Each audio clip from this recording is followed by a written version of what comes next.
YouTube fans, here again. I'm thinking, why not this one? I'm talking a lot about alien rip-offs, alien spin-offs, as well as the films themselves. Why not this one? From 1987, that being Cheapest. I've possibly from Cheapest before. If not, I probably have happened, but I'm sure I've done it before. One of them sort of films. It's a apocalyptic universe. You've got these soldiers and imitating this sort of factory where scientists used to work, and it starts off like that. You've got this female scientist, typical 80s computer. She hears a noise at the door. Stupidly, she opens the door, and you got the idea she gets killed, or you don't see it. It's typical, it's off steam. And then it starts off a bit of music, and you've got our dang. Now, I do know you get one actress in it, and yep, she's been in the adult business, still is in the adult business. She started the adult business I remember rightly, probably in the late 80s, right through to the 90s, and probably still enjoying herself now in the adult business, that being Ashley J. The funny thing is, I think rightly, this was an acting career and he went under a different name. But if you remember, if anyone's ever seen porn, soft or hard, there's an adult star called Ashley J. Who's in this. You got another well-known actor. He's been in a lot. I remember right there, the one that played the punk goth chick in the original Return of the Living Dead. Definitely not shy at stepping off herself.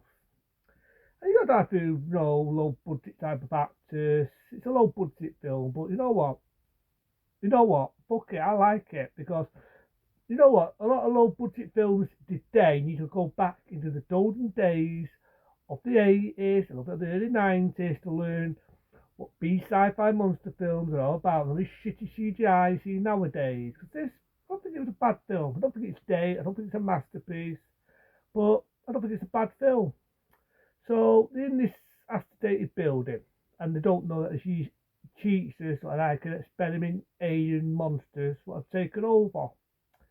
That reminds me of Forbidden World, but you get the idea, it's in Earth, it's at work, that's word right there. And I live on Earth, but it's in Earth in the future. And you get one guy, and he's hearing this noise, he goes under this bar, like a bar change, like what you see in Alien. And this big alien comes out, sprays something in his face, makes him forget. Then that reminds me of Alien after. They're having food in a canteen and he changes. He goes all green and he vomits green slime. That's a little bit more dory than what you see in Alien. And he dies. Then you've got this one. There's a love scene in this guy and this dude. They're doing it in the shower. Not as raunchy as the set scene in Forbidden World, but a bit of warmth there. He's our main dude, what I just said, played the punk dude. Played in, remember rightly, with Linda Bear in the film Savage Streets, the one that played the sister. So it's never no stains at stripping off. And like I say, apart from the film, you've got this one that's like a rat cheat, so done practical effects. I will miss them days. Bites a porn star. Fuck it, I just got a porn star. Bites her. And she later turns into this sort of weird demonic monster. The only thing is, right, this woman in Ashley J, we definitely don't sell a boob job after the days went on. And but I'm surprised she's never stripped off. This was obviously before she did porn. Because not one scene strips off in it. It's the first film I've ever seen where she's owning assets. But like I say, she turns into a monster, they tap her, they cut her head off, and she dies. Then you've got other main characters. And this is a film, I will give it its due. I will give this film its due. It takes you by surprise. Because they go into this chase, the you think is going to be one of the main characters, the love interest of this guy, gets her head bit off. So it's big balls there, this big monster picks her up, drags her in the air, up of her legs, and it literally bites her fucking head off. I admit, when I first saw that, I never actually saw that coming. I shit you not, I never saw that coming. So it even took me by surprise. The other mate, he gets out of dodge. I think he kills that monster.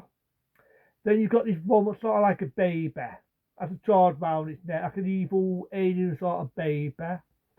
It's attacking our main character. He's fighting with it.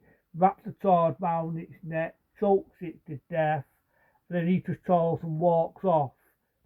The only issue is, as your typical sequel bait ending. The baby alien gets up, it wakes up, it opens its eyes, it looks evil. End of movie. End of movie.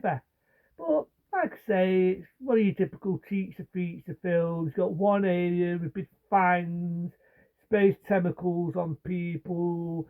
You've got one that's like a rat. It bites people, and you've got one like remember right there, like an alien, like a baby sort of evil demonic alien. That reminds me a bit of how am I gonna put it? How can I put it? It kind of reminds me a bit of remember in well, the dud one, Total Recall, the scene where Arnie and meets that guy and he's a mutant and he goes, oh. And he does his shirt and that baby alien thing comes out and he holds his hands and it says that line, open your mind, open your mind. So it's all like that. It's hard to explain. I can't show it because of copyright and all that. But it kind of looks like that. Only what would happen if that was to turn into an evil fucker. That's how I look at it. It's what would happen if that was to turn into an evil fucker. But like I say, it's a low budget sci-fi, cheatsy feature, sci-fi horror film. And I keep repeating it. And I keep repeating the same line. At the end of the day, a lot of your sci-fi, a lot of your monster films need to go back into a golden era, let's say like this, from 1987. Go back into an era like Creepozoids, that's the name of the film. Go back into films, whether it be Charity of Terror, whether it be Forbidden World, or Mechamorph, or fucking, the one I just said, Charity of Terror, or Affinity of Terror, whatever you want to fucking call it. And they need to learn from films like this, because this, to me, is more entertaining. It's more entertaining than some of the shite they call monster films today, when they have 108 fucking remakes, digging up from the fucking past, then they bring back another alien film, then they bring back another Predator film. I love Predator. Whether it's Predator 1 with Arnold Schwarzenegger, my favourite. Predator 2, a damn unestimated sequel. I love all the alien films except for when you get to the third one, which when I get to that, it's going to be a rant because it's shit. And it makes everything that's Keanu Reeves' character go through in that and that fucking pointless. But this, it's the same because they don't make films like this anymore. I know, I'm not calling it a masterpiece. It's a low B monster film. But, it is what it is. It's what it is. I think at the time they didn't have too much budget to have them outside shooting up monsters and all that. You got the idea, they've got this I love the idea, right? They've got a scene where they've got tropical rain and it's like acid, so they've got to be inside. So the rest of the film it's inside, probably didn't have too much budget to do it outside. But what they could do, like the bit where they're finding these bodies and they're all mutilated, I kind of like them trucks. I like the idea of the monsters. I think some of the monsters, the special effects. Again, to send the line, practical, and this fucking computer shit. It's professing to see something like that instead of all this fucking computer shit. And it's no one else is professing. The 18 rating. How I missed the golden days of 18. Nudity, tits, bad language, blood, gore, snot, violence. Oh, I'm crying because I missed that era. I fucking missed that era of the bad language, nudity, tits, blood, gore, whatever. I miss that era. I fucking miss it. So that's one thing else I liked about Creepozoids. Again, it's your typical monster film. So what rating? So I did it. What rating? It's not the best, so I'm not going to fucking blow smoke from its ass. But compared to some of the shit they waste money on nowadays, I went with it. To me, it was a time waster of a film, so fuck it. I'd give it a 2-star rating.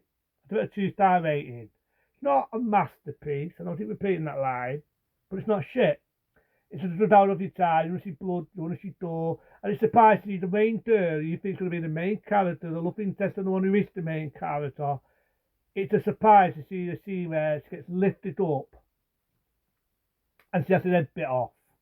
So it's definitely ballsy. I'm gonna say wasn't. It's definitely a ballsy film for that. So into them, 2-star rating. Be smart, be safe. I'll do some more movies, more movie reviews. Into them. See you later.